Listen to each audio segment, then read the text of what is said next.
আসসালামু আলাইকুম প্রিয় দর্শক, আজকের এই ভিডিওতে আমি আপনাদের প্রথম ভাগে জানাবো 2 লাখ পর্যটককে ফ্রি বিমান টিকিট দিচ্ছে থাইল্যান্ড, এবং এই ভিডিওর শেষ ভাগে জানানোর চেষ্টা করব থাইল্যান্ডের সবথেকে আকর্ষণীয় এবং দর্শনীয় স্থানগুলো 3 ভাগে বিভক্ত করে আপনাদের কাছে উপস্থাপন করা হবে, যেন আপনারা আগে থেকেই সিদ্ধান্ত নিতে পারেন আপনারা কোন অঞ্চলে ভ্রমণে যেতে চান। চলুন শুরু করা যাক। বিদেশি পর্যটকদের আকর্ষণ বাড়াতে নতুন উদ্যোগ নেওয়ার কথা ভাবছে দক্ষিণ পূর্ব এশিয়ার দেশ থাইল্যান্ড। 2025 সালের শেষ নাগাদ অন্তত 2 লাখ পর্যটককে এই উদ্যোগের মাধ্যমে থাইল্যান্ডে ভ্রমণে উৎসাহিত করাই এই দেশটি সরকারের লক্ষ্য। সম্ভাব্য এই পদক্ষেপের আওতায় থাইল্যান্ডে ভ্রমণকারী আন্তর্জাতিক পর্যটকদের বিনামূল্যে অভ্যন্তরীণ ফ্লাইটের টিকিট দেওয়া হবে, মানে 2 লক্ষ পর্যটককে ফ্রি বিমান টিকিট দেবে থাইল্যান্ড। দেশের পর্যটন ও ক্রীড়ামন্ত্রী সরাওয়াং 700 মিলিয়ন বাদ বাজেট প্রস্তাব করেছেন, যাতে বিদেশি ভ্রমণকারীরা শুধু বড় শহরে সীমান্ত না থেকে দেশের অন্যান্য গন্তব্য ঘুরে বেড়াতে পারেন। মানে থাইল্যান্ডে যে 2 লক্ষ পর্যটককে ফ্রি বিমান টিকিট দেওয়া হচ্ছে, এর মানে হচ্ছে আপনারা যখন থাইল্যান্ডে ভ্রমণে যাবেন এবং থাইল্যান্ডের অভ্যন্তরীণ ফ্লাইটগুলোর টিকিটগুলো ফ্রি দেওয়া হবে, যেন থাইল্যান্ডের এক অংশে না থেকে থাইল্যান্ডের বিভিন্ন প্রত্যন্ত দর্শনীয় স্থানে আপনারা ভ্রমণ করেন।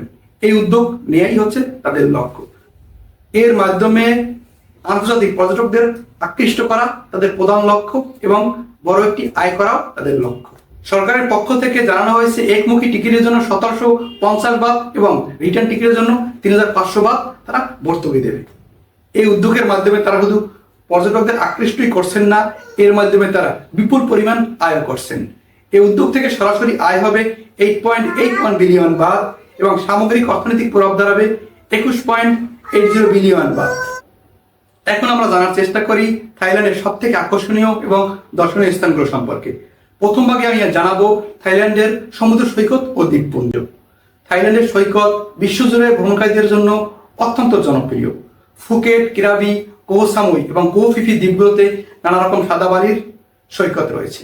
স্বচ্ছ নীল জল আর ঢেউয়ের প্রশান্তি উপভোগ করা যায়। স্কুবা ড্রাইভিং, নৌকা ভ্রমণ এসব দ্বীপে প্রধান আকর্ষণ।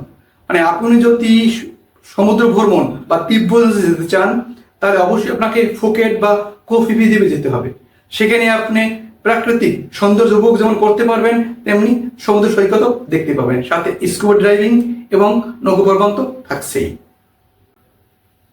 দ্বিতীয় ধাপে জানাবো ঐতিহাসিক মন্দির এবং প্রাচীন নগরী সম্পর্কে।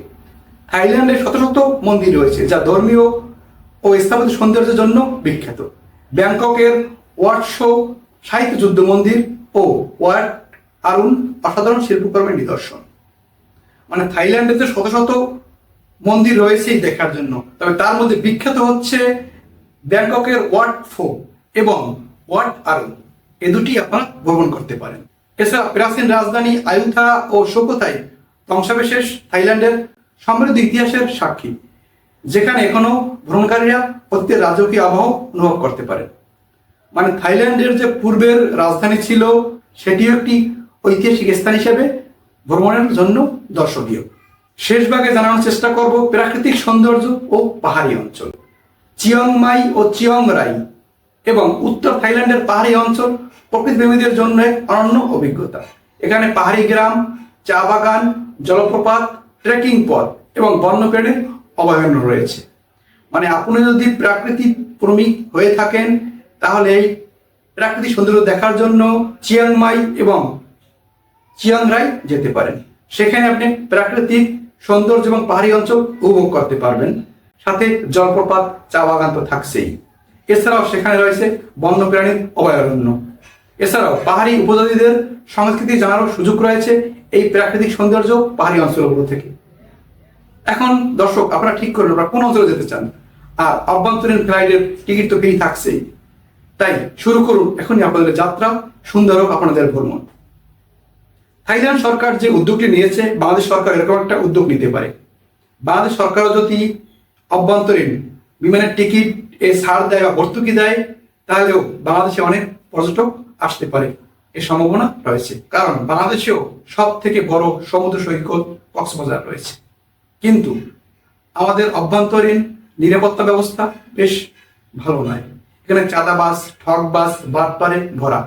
সরকারের আগেই এই বিষয়গুলোর দিকে নজর দেওয়া এবং এই যে পর্যটন স্থানগুলোতে অপরাধের দূরত্ব কমাতে হবে, তাহলে পর্যটক ধীরে ধীরে বাড়বে এবং আন্তর্জাতিক পর্যটকও বাংলাদেশে ভরপুরভাবে আসতে পারে। ধন্যবাদ দর্শক, ভালো থাকবেন। আমি মামুন চৌধুরী, আল্লাহ হাফেজ।